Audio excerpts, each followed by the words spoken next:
მოგესალმებით ყველას, მინდა რომ იმ ადამიანებს მოგცეთ რეკომენდაცია, ვინც არენდობით საქართველოში მოღვაწე საპატრიარქოს ორგანიზაციას, მის მღვდლებს და საერთოდ მათ სწავლებას, ვინც არენდობით ნებისმიერ თქვენგანს, მინდა რომ ძალიან კარგი რჩევა მოგცეთ, რომ ჩვენ არ ვიყოთ ვინც ჩვენ აი ამ ერთ საკითხში მაინც ვერთიანდებით, ასე ვთქვათ, განსხვავებით მნიშვნელობა არ აქვს ჩვენ სხვა საკითხებში განსხვავებები გვაქვს, არა გვაქვს, მოდით ამას თავი დავანებოთ ახლა, ვინც მინიმუმ აი ამ საკითხში მაინც გაერთიანებულები ვართ, აი იმ აზრში, რომ საპატრიარქოს ორგანიზაციას არ ვენდობით, ყველას მინდა მოგცეთ რჩევა და რეკომენდაცია იმისა, რომ თქვენ, ვისაც თქვენი შვილები დაკავთ ბაღებში, სკოლებში ან უნივერსიტეტებში, სადაც მოწყობილი აქვთ ეგრეთ წოდებული ხატების კუთხე, მოითხოვეთ იმ ხატების კუთხის აღება. მე ჩემი ისტორიაც მინდა, ჩემი ამბავიც მინდა გაგიზიაროთ, ჩემი გამოცდილება ამასთან დაკავშირებით. მყავს ორი პატარა ბიჭი, ერთი არის 2 წლის, ერთი არის 5 წლის. და თავდაპირველად, როდესაც ჩემი პირველი შვილი დანიელი მივიყვანე ცოტა ხნით დამყავდა თელავის ერთ-ერთ ბაღში. სანამ ამ ბაღში მივიყვანდი, მანამდე ადმინისტრაციას ვთხოვე, რომ დამეთვალიერებინა აღნიშნული ბაღის შიდა ტერიტორია. და აი ამ დათვალიერების დროს საერთოდ რომ არ მოველოდი,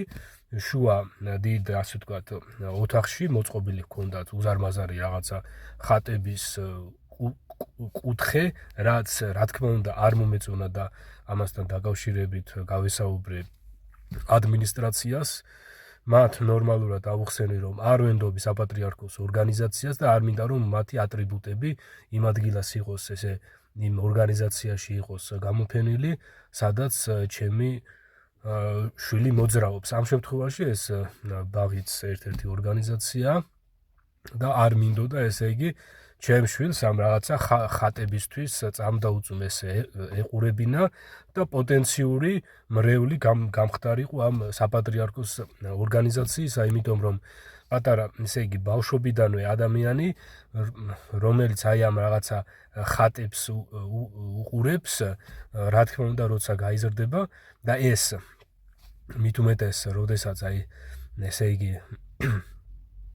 აი ისეთ გარემოში, სადაც ბავშვი ტრიალებს და სადაც მას შეხება აქვს თავის მასწავლებლებთან, ასე ვთქვათ, აი იქ სადაც არსებობს ეს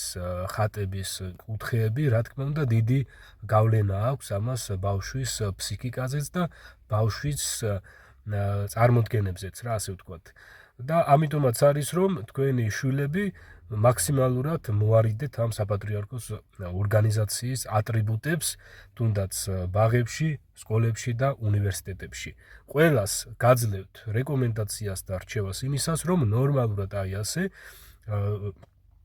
როგორც მე დავილაპარაკე თელავის ბაღის ადმინისტრაციას, რომ აღნიშნული ხატები მე არ მომწონდა და ესე იგი საპატრიარქოს ორგანიზაციას რომ არ ვენდობი და არ მსურდა რომ ჩემ შვილს აი ასეთ გარემოში ეტრიალა, მათ ეს მომისმინეს, გაითვალისწინეს და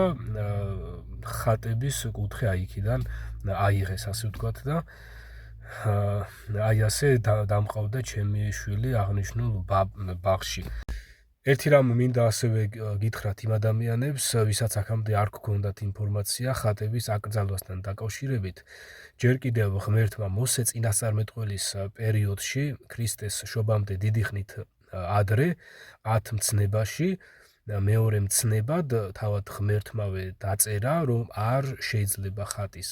გაკეთება, ხატის მიმართ სამსახური, ხატისთვის თაყვანისცემა. ეს არის ძალიან მკაფიო მითითება, რაც დღევანდელობაში ქრისტიანულ პერიოდშიც მოქმედებს, აი ამ სახარების, ქრისტეს სახარების ქადაგების პერიოდშიც მომქმედია, აგერ პავლე მოციქულმა რომაელთა მიმართ წერილში დაწერა პირდაპირ აი ეს, რომ მან გააკრიტიკა ისეთი ადამიანები, ვინც თავის თავს ბრძენებს უწოდებდნენ და გამოსულელდნენო და უხრწნელი ღმერთის დიდებაო გაცვალესო ხრწნადი ადამიანის ფრინველთა და ოთხფეხთა ხატებაზეო. იმთავით ესე იგი ღმერთი ყოველთვის ეწინააღმდეგებოდა ადამიანის მხრიდან თვითნებურად აი ამ ხატების დამზადებას, ქანდაკებების დამზადებას ასევე და მათდამი თაყვანისცემას და რაიმე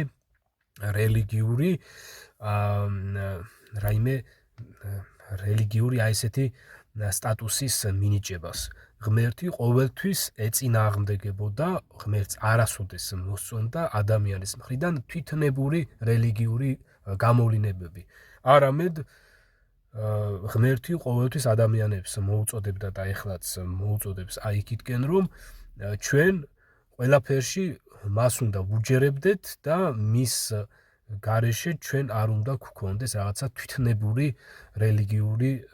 წარმოდგენები. მე ეს ინფორმაცია იმიტომ მოგაწოდეთ, რომ შეიძლება ზოგისთვის უცნაური იყოს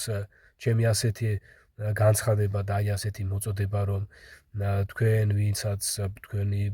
ბავშვები დაგყავთ უნივერსიტეტებში, სკოლებში, ბაღებში, სთხოვეთ ადმინისტრაციას, რომ ეს ხატების კუთხეები აიღონ, სადაც არსებობს ეს ხატების კუთხეები, სთხოვეთ ადმინისტრაციას ნორმალურად აი ესე, რომ თქვენ არენდობით საპატრიარქოს ორგანიზაციას და არ გსურთ, რომ მათი ატრიბუტები იყოს იმ ბაღში, სკოლაში და უნივერსიტეტში, სადაც თქვენი შვილები დაგყავთ. ნორმალურად, ესე იგი, აქ არ არის აუცილებელი რაღაც აყალმაყალი, ისევე როგორც მე მოვიქეცი, აგერ თქვენც ასევე მოიქეცით. ზოგადად მე იმას დავაკვირდი, რომ საკმაოდ ესეთი ბევრი ადამიანი ძალიან უწიგნურია, გაუნათლებელია ბიბლიასთან დაკავშირებით, ესე იგი, ძალიან ბევრი მათგანი მოსახლეობის დიდი რაოდენობა, თვალშისაცემი რაოდენობა არის გაუნათლებელი და უწიგნური საღვთო წერილთან მიმართებაში და სხვა საკითხებს მე ახლა არ შევეხები და ამიტომაც მე სულ არ მაინტერესებს ვინ არის უწიგნური და ვინ არის წიგნიერი. მე მაინტერესებს აი ის, რომ ესე იგი საპატრიარქოს ორგანიზაცია მაქსიმალურად იყოს დაშორებული აი ასეთ საჯარო სივრცეებს და მათი აი ეს რელიგიური ატრიბუტიკა, რითაც ტვინს ურეცხავენ ბავშვებსაც, მოზარდებსაც, სტუდენტებსაც, არ იყოს მათი ატრიბუტები აი ასე გამოფენილი.